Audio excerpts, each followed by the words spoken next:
은혜로 함께 하시는 나의 아버지 하나님, 우리를 향한 한결같은 사랑에 너무나도 감사드립니다. 우리가 찬양으로 고백한 것처럼 나의 평생을 하나님을 찬양하기 원합니다. 말씀을 통해 하나님께서 우리에게 베푸신 그 놀라운 은혜와 사랑을 발견하고 날마다 그 사랑이 우리의 마음을 충족시켜 주시옵소서. 그 사랑이 있었기에 오늘도 우리가 함께 모일 수 있고, 무엇보다도 하나님을 나의 아버지라 고백할 수 있게 해주신 것, 그 사실을, 놀라운 은혜를 날마다 기억하며 살아가게 하여 주시옵소서. 이 시간 하나님께 예물 드린 손길이 있습니다. 기도하게 하셔서 감사하다고 고백하는 마음 하나님께서 기쁘게 받아 주시옵시고 은혜로 날마다 함께하여 주시옵소서. 여기 함께하는 우리 모두에게도 하나님께서 동일한 마음을 허락하여 주셔서 우리가 하나님께 기도할 수 있음을 감사히 여기게 하여 주시고, 그리고 모든 것을 아시는 나의 아버지 하나님께 진실됨으로 간구할 수 있는 주의 백성으로 살아가게 하여 주시옵소서. 거룩하신 예수 그리스도의 이름으로 기도합니다. 아멘. 하나님의 말씀 사사기 3장 12절에서부터 19절 말씀입니다. 구약성경 364면에 있습니다. 하나님의 말씀 사사기 3장 12절에서부터 19절 말씀입니다. 우리 한 절씩 교독하겠습니다. 이스라엘 자손이 또 여호와의 목전에 악을 행하니라.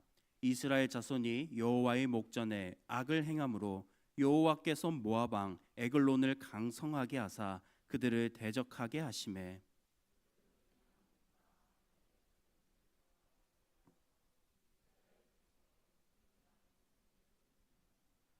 이에 이스라엘 자손이 모압 왕 에글론을 18해 동안 섬기니라. 부르짖음에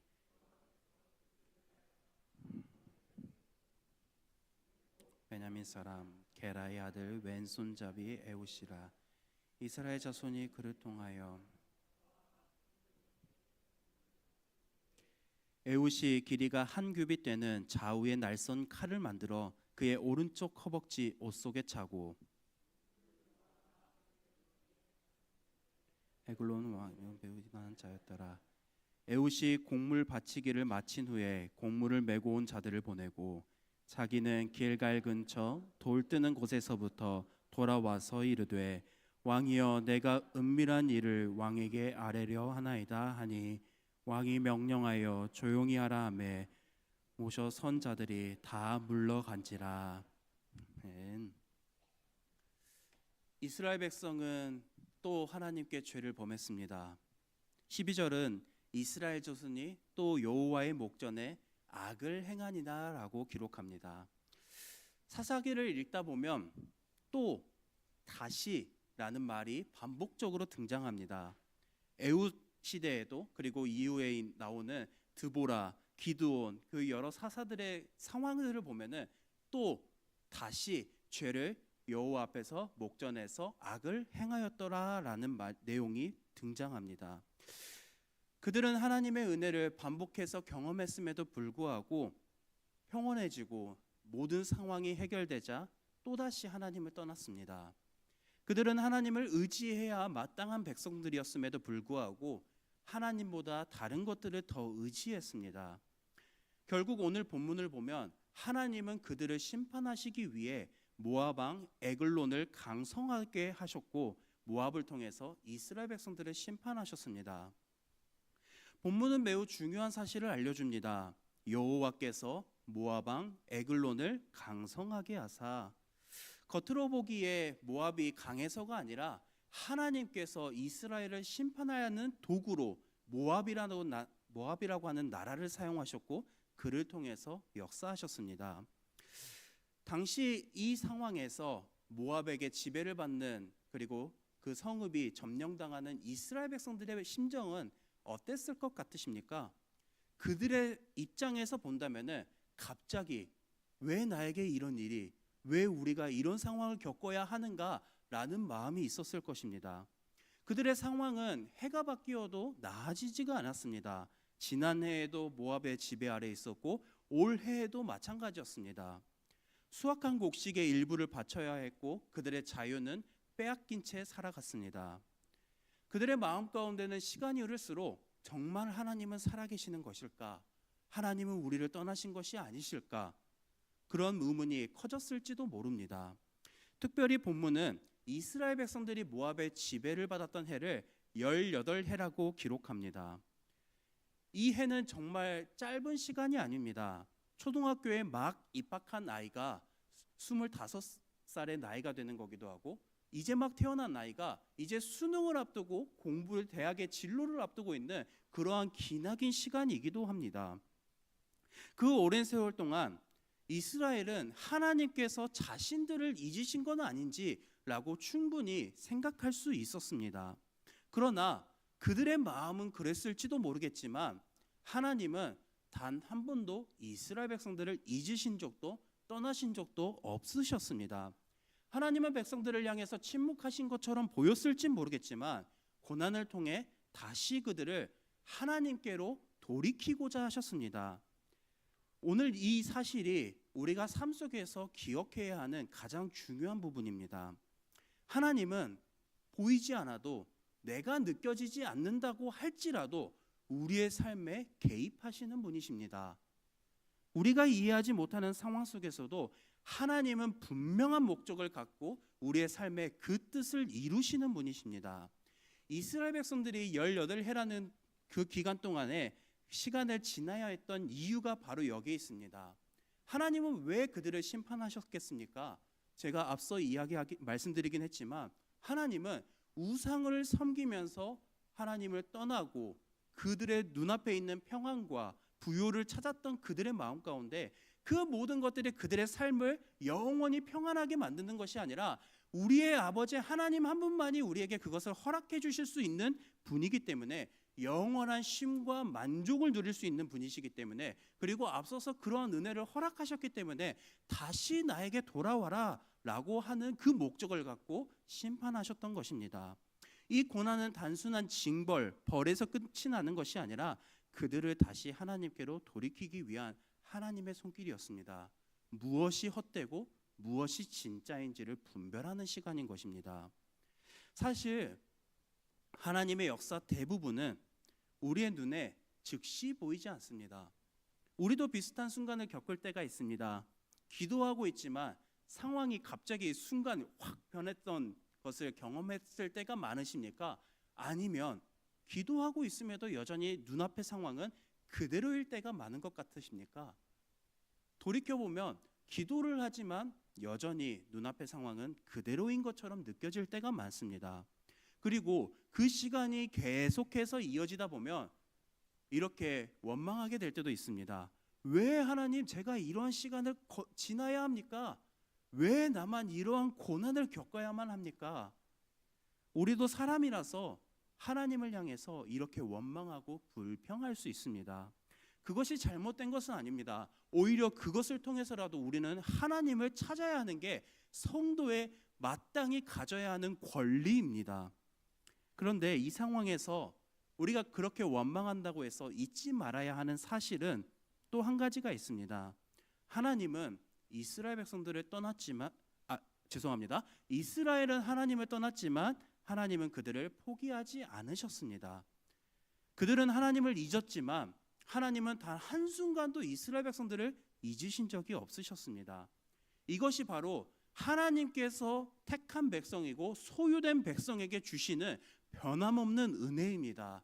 오늘 이 은혜는 우리의 삶 가운데도 여전히 계속해서 흘러가고 있습니다.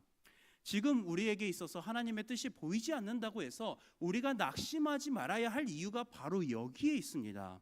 하나님은 결코 목적 없이 일하시는 분이 아니십니다. 그래서 우리의 삶에 어떠한 순간을 겪게 되더라도 그 상황은 우연이 아니라 필연입니다. 하나님은 그 모든 것을 아셨고 그것을 통해서 우리의 삶을 인도하시기 때문입니다. 고난을 겪고 있어서 낙심하고 있을 때가 있습니까? 그 고난의 목적이 무엇인지를 우리는 생각해야 합니다. 보통 그 고난은 나의 연약함으로 인해서 시작할 때가 더 많습니다.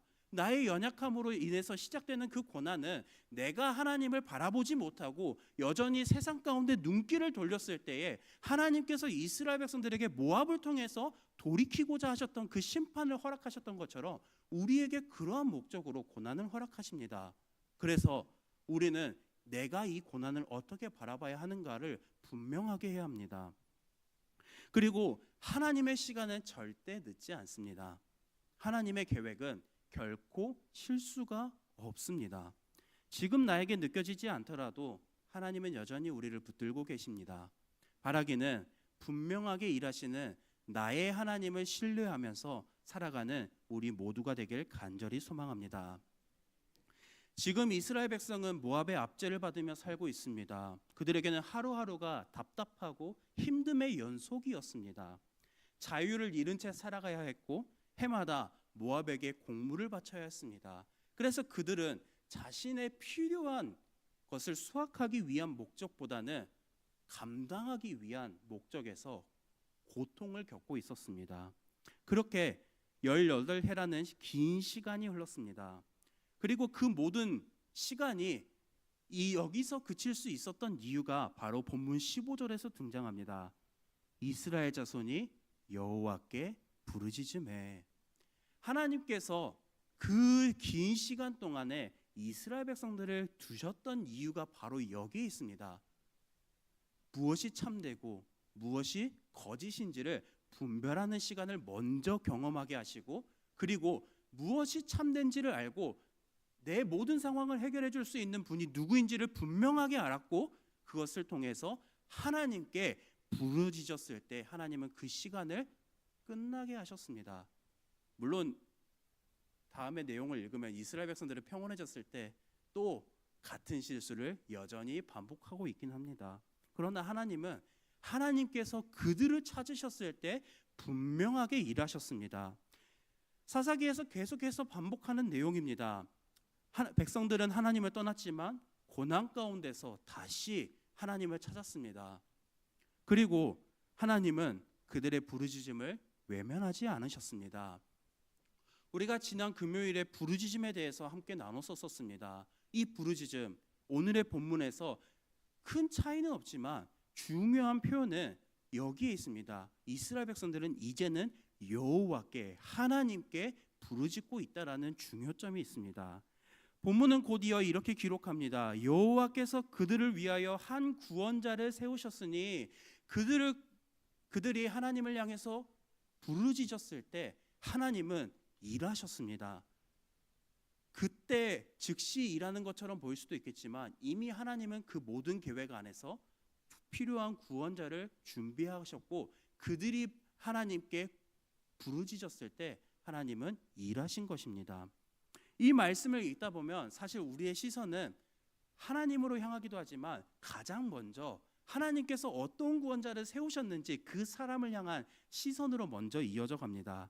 본문의 소제목이 사사 에웃이라고 되어 있어서 또한 그런 거일 수도 있습니다. 하나님께서 어떤 사람을 구원자로 세우셨을까라는 그 기대 속에서 말입니다. 그러나 성경은 우리의 시선을 이 한 사람 에웃에게만 향하지 않도록 합니다. 오히려 에웃보다 먼저 하나님을 바라보게 합니다. 중요한 것은 에웃의 능력이 아니라 하나님께서 그를 세우셨다라는 것입니다. 이것이 무엇을 의미하냐면은 구원의 출발점은 사람에게 속한 것이 아니라 하나님의 계획하심 가운데 하나님께서 출발하게 하셨다라는 것을 여기에서 드러내는 것입니다. 하지만 이스라엘 백성들은 여전히 알지 못했습니다. 왜냐하면 그럼에도 눈앞에 변한 것은 아무것도 없기 때문입니다. 마치 아직 동이 트지 않는 새벽과도 같습니다. 이스라엘 백성들의 상황은 눈앞에 보이는 어둠만 가득한 세상입니다. 앞이 캄캄하고 막막한 그 상황입니다. 그런데 하나님께서는 사사를 세우시면서 이미 떠오르는 해를 준비하셨습니다. 그리고 그 해는 계속해서 떠오르고 있습니다. 그들은 아직 구원을 경험하지 못했지만 이미와 아직 사이에 있습니다. 하나님은 이미 구원의 역사를 시작하셨고 그 역사는 점점 진행되고 있는 것입니다. 에웃은 이제 하나님께서 세우신 이 사사 에웃은 베냐민 지파 사람으로 소개됩니다. 특별히 본문은 그가 왼손잡이라고 소개합니다. 사사기 20장 15절에서부터 16절을 보면 이 베냐민 지파 사람의 특징에 대해서 기록한 구절이 있습니다. 우리 앞에 화면을 보시고 함께 읽었으면 좋겠습니다.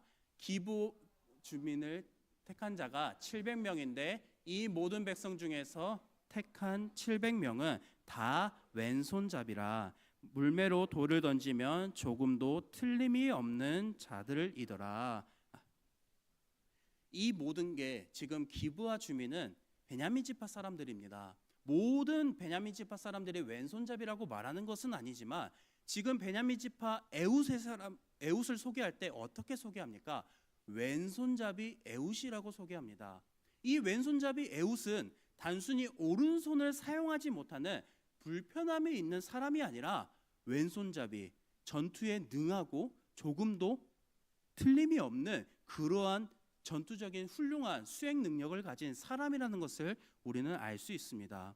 그래서 우리는 보통 에웃이 왼손잡이라는 것을 떠올렸을 때 약한 사람, 부족한 사람이라고 생각할 수 있겠지만 그보다도 또 저뿐만 아니라 많은 학자들이 이것은 에웃이 베냐민 지파 중에서 왼손잡이가 가진 특징을 갖고 있는 사람이라는 것을 알 수 있는 대목이라고 말합니다. 그리고 하나님은 그 바로 이 에웃이라고 하는 사람의 특징을 사용하셔서 구원의 역사를 이루셨습니다. 그런데 생각해 보면 우리가 본문을 읽다 보면 에웃은 처음부터 영웅처럼 그 모든 백성들을 구원할 만한 능력이 있는 사람처럼 보이지는 않습니다. 그는 왕궁으로 공물을 전달하는 사절 가운데 한 사람이었습니다. 사람들의 눈에는 평범한 사람처럼 보였을 것입니다. 누가 그를 보면서 와, 진짜 저 사람이 우리를 구원할 사람이다. 저 사람을 보면 우리가 진짜 모압을 이길 수 있는 것처럼 걱정이 없겠다라는 그런 생각들이 저절로 들지는 않았을 것입니다. 그러나 하나님은 바로 그 사람을 통해서 구원하셨습니다. 구원은 사람의 능력에 있는 것이 아니라 하나님의 역사하심 가운데 이루어지는 은혜이기 때문인 것입니다. 우리의 삶 가운데 하나님께 부르짖어야 하는 순간들이 있습니다. 문제를 해결할 방법이 보이지 않을 때가 있습니다. 사람의 힘으로는 더 이상 어떻게 하지 모를 그 순간도 있습니다. 그럴 때 우리는 종종 포기하거나 낙심하거나 좌절하거나 할 때가 있습니다. 오늘 본문을 보면 고난 가운데 있는 성도, 하나님께서 택한 백성이 가장 먼저 무엇을 해야 하는지를 분명하게 기록합니다. 15절 말씀 우리 다시 한번 읽어보도록 하겠습니다. 자막 한번 띄워주시겠습니까? 본문 15절 말씀입니다. 이스라엘이 자손이 여호와께 부르짖음에, 여기까지 읽어보도록 하겠습니다. 자를 세우셨으니 왼손잡이 에웃이라. 이스라엘 자손이 그를 통하여 모압 왕 에글론에게 공물을 바칠 때에 가장 먼저 무엇을 의미합니까? 무엇이라고 말합니까? 이스라엘 자손이 여호와께 부르짖음에. 하나님께서 택한 백성이 고난 가운데 있을 때 가장 먼저 해야 하는 것은 하나님을 향한 부르짖음입니다. 그 부르짖음이 물론 모두 다 큰 소리로 내야 합니다 라고 의미하는 것이 아니라 모든 것을 아시는 아버지 하나님께 이 부르짖음, 원어를 보면 고통하는 신음, 탄식하는 소리, 그 소리를 통해서라도 우리는 하나님을 찾아야 한다는 것이고 하나님께 그것을 통해서 간절하게 더욱더 찾고 부르짖어야 한다라고 말하고 있습니다. 이스라엘 상황은 부르짖는다고 당장 바뀌지는 않았습니다. 하지만 그들의 부르짖음은 하나님의 응답으로 이어졌습니다. 하나님은 그분이 택한 백성의 기도를 들으시는 분이시며 그 부르짖음을 결코 외면하지 않으시는 분이십니다. 오늘 이 말씀이 우리에게 소망이 되길 소망합니다. 바랍니다. 하나님의 부르짖음, 우리가 부르짖는 그 기도가 하나님께 상달받는다라는 것이 우리에게 있어서 가장 큰 위로이길 바랍니다. 그것을 기억하면서 눈앞의 현실보다 성도의 간구를 들으시고 응답하시는 하나님께 도움을 구하며 사는 우리 모두이길 간절히 소망합니다. 우리 마지막으로 19절을 보면 에웃은 길갈 근처에 돌 뜨는 곳에 이르렀다가 다시 돌아갑니다.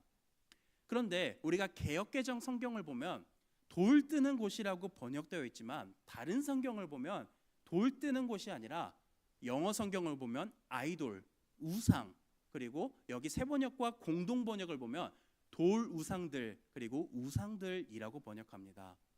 번역의 차이, 같은 의미를 원어이지만 번역의 차이가 있다라는 것만 생각해 주시면 되겠습니다. 성경은 왜 이제 에훗이 에글론을 죽인다라는 내용만 기록하면 좋았는데 왜 굳이 여기에서 우상을 보고 돌아가는 것을 그 과정을 기록했겠습니까? 사실 에훗이 에글론을 죽이는 이야기만 전하려고 했었다면은 이 표현은 없어도 괜찮습니다. 그런데 성경이 의도적으로 우상들을 언급합니다. 그 이유는 이스라엘 백성들이 왜 지금 이 상황에 있는지를 다시 한번 생각하게 하기 위함인 것입니다. 이스라엘 백성들은 단순하게 모압이라고 하는 나라가 강성했기 때문에 그 지배 아래 놓여 있는 것이 아닙니다. 하나님이 강성하게 하셨고 그 강성하게 하신 그 원인 중에는 이스라엘 백성들이 또 여호와의 목전에 악을 행하였기 때문인 것입니다. 하나님을 떠나 우상을 섬겼기 때문인 것입니다. 생각해보면 하나님은 이스라엘 백성들에게 조금도 부족함이 없이 은혜를 베푸셨습니다. 과거의 조상들에게도 마찬가지고 오늘 이 가나안을 살아가는 그 당시에도 마찬가지였습니다. 그런데 시간이 지나면서 그들의 마음 가운데는 하나님을 향하기보다는 눈앞에 있는 가나안의 문화가 좋아 보였고 주변의 민족들의 방식이 그들의 삶 가운데에 더 편했기 때문에 하나님이 아닌 그곳으로 눈길을 돌렸습니다. 그렇게 그들의 마음은 점점 하나님께로부터 멀어졌고 결국은 거짓된 신, 그들을 진짜 구원해낼 수 없는 우상을 향했습니다. 그래서 성경은 에훗이 돌 뜨는 곳 그리고 우상들이 있는 곳을 지나갔다라는 사실을 기록하면서 이스라엘의 근본적인 문제를 다시 수면 위로 떠오르게 합니다. 오늘날 우리도 살아가다 보면 주변에 마음을 빼앗길 때가 있습니다. 가장 대표적인 것으로 돈이 될 수도 있겠고 아니면은 나의 경험이 하나님의 말씀보다 더 앞서는 순간들이 있을 것입니다. 또 하나님보다 사람의 안정과 인정과 또 평가를 더 중요하게 생각하게 될 때 그 모든 것이 우리에게 우상이 될 수도 있습니다. 오늘 말씀은 우리가 지금 가장 먼저 무엇을 의지하며 살아가고 있는지를 돌아보게 합니다. 하나님은 단순히 환경을 바꾸시는 데서 그치지 않으시고 보다 더 근본적인 것, 우리의 마음이 다시 하나님께로 향하기를 원하시는 분이라는 사실을 우리가 기억했으면 좋겠습니다.